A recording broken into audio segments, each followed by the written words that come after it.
ایک شخص تھا عمر بن عبد ود، 90 سال کا بوڑھا، لیکن جب تلوار لے کے میدان میں آتا تھا تو 1000 آدمی کے مقابلے میں لڑتا تھا، اور لوگ جگہ جگہ یہ کہتے تھے تو اس طرح ہے جس طرح عمر بن عبد ود لوگوں کو ڈراتا ہے، تو اس طرح ہو گیا۔ یہ اس کے ارد گرد کے لوگ اس کی مثالیں دیتے تھے۔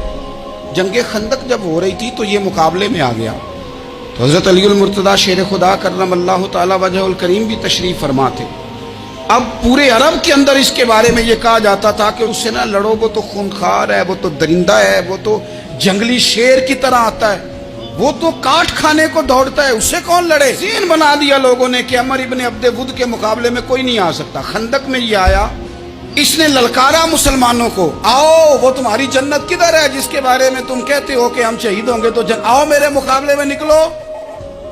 جب اس نے پہلی دفعہ للکارا تو ابھی بات ختم نہیں ہوئی تھی کہ مولا علی تلوار لے کے اللہ اکبر کہتے کھڑے ہو گئے۔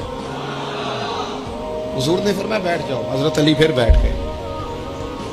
وہ پھر پکارا اٹھو کوئی میرے مقابلے میں، تو مولا علی شیر خدا پھر کھڑے ہو گئے، پھر کھڑے ہو گئے۔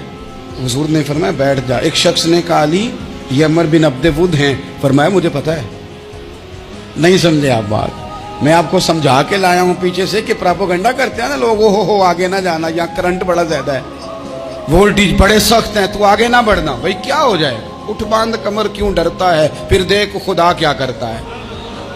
حضرت علی تیسری دفعہ اس نے کہا نا ہے کوئی، تو حضرت علی پھر اٹھے۔ اب تو رسول پاک صلی اللہ تعالی علیہ وسلم نے تھپکی دی۔ بعض جگہ یہ ہے کہ حضور نے خود تلوار تھمائی، سر پہ امامہ باندھا، اور حضور نے فتح یابی کی دعا فرمائی۔ حضرت علی گھوڑے پہ بیٹھے نکلے، اور جب اس کے سامنے گئے تو جا کے کہنے لگا میرا پتہ ہے۔ حضرت علی فرمانے لگے تو اپنا چھوڑ، میرا پتہ ہے تجھے، مجھے تو جانتا ہے۔ کہنے لگا میں 1000 کے مقابلے میں اکیلا لڑتا ہوں۔ حضرت علی شیر خدا فرمانے لگے پتہ نہیں تو کن سے لڑتا رہا ہے، جانے وہ کون ہے جن سے تو لڑتا رہا ہے، وہ کون 1000 تھے جو تیرے مقابلے میں آتے تھے، پتہ نہیں۔ تو کہنے لگا میرا نام میری ماں نے عمر بن عبد ود رکھا ہے۔ فرمایا چھوڑ تو، میری ماں نے میرا نام حیدر رکھا ہے۔ کہنے لگا تیری عمر چھوٹی ہے، کوئی بڑا لا۔ فرمانے لگے یہ تو جب پنجے میں پنجا ملے گا تو پتہ چلے گا عمر کس کی چھوٹی ہے۔ ابھی تو کہانیوں سے متاثر کرنا چاہتا ہے، تو چاہتا ہے کہ تو پریشر ڈالے اور میں تیری بات سنوں، تو مقابلے میں آ، ڈینگے نہ مار، کہانیاں نہ سنا، دیواریں ہلتی رہتی ہیں اور در کانپ جاتا ہے۔ علی کا نام سن کے اب بھی خیبر کانپ جاتا ہے۔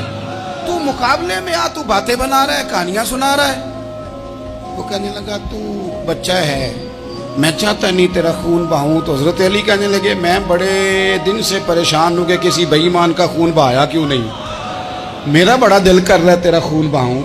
اس نے بڑی زوردار ضرب لگائی، غصے میں اتنا پاگل ہوا، کیونکہ اس کے بارے میں معروف تھا کہ وحشی مزاج آدمی، اتنا سخت پاگل ہوا غصے میں، اس نے اپنے گھوڑے کے پیر کاٹ ڈالے۔ پہلے تلوار گھوڑے کو دے ماری، اس کو کاٹ کے دوڑا۔ یہ کیوں کرتے تھے لوگ، عرب کے لوگ اس وقت یہ کام کرتے تھے کہ ہم نے گھوڑا ہی مار ڈالا ہے تاکہ ہم بھاگ نہ سکیں۔ کہتے ہیں نا کشتیاں جلا دی ہیں کہ اب واپس جانے کا راستہ ہی بند ہو جائے، گھوڑے کے پیر کاٹ ڈالے کہ بھاگنا نہیں۔ اور بڑی زور سے اس نے ضرب لگائی حضرت علی پر۔ حضرت علی نے جب روکی تو وہ ڈھال ٹوٹ گئی حضرت مولا علی، اور آپ کے امامے کو اس کی تلوار بھی لگی۔ آپ نے فرمایا دکھا لیا تو نے زور، اب میری باری ہے۔ حضرت مولا علی شیر خدا کا قد بظاہر چھوٹا تھا، صحابہ کہتے ہیں ہم دور سے دیکھ رہے تھے، اللہ اکبر کہہ کے تھوڑا سا زمین سے وہ اٹھے، تھوڑا سا اٹھے، اور پھر دوبارہ نہیں انہیں تلوار چلانی پڑی، ایک ہی ضرب لگائی اور اس کے 2 ٹکڑے کر کے اسے زمین پہ پھینک دیے۔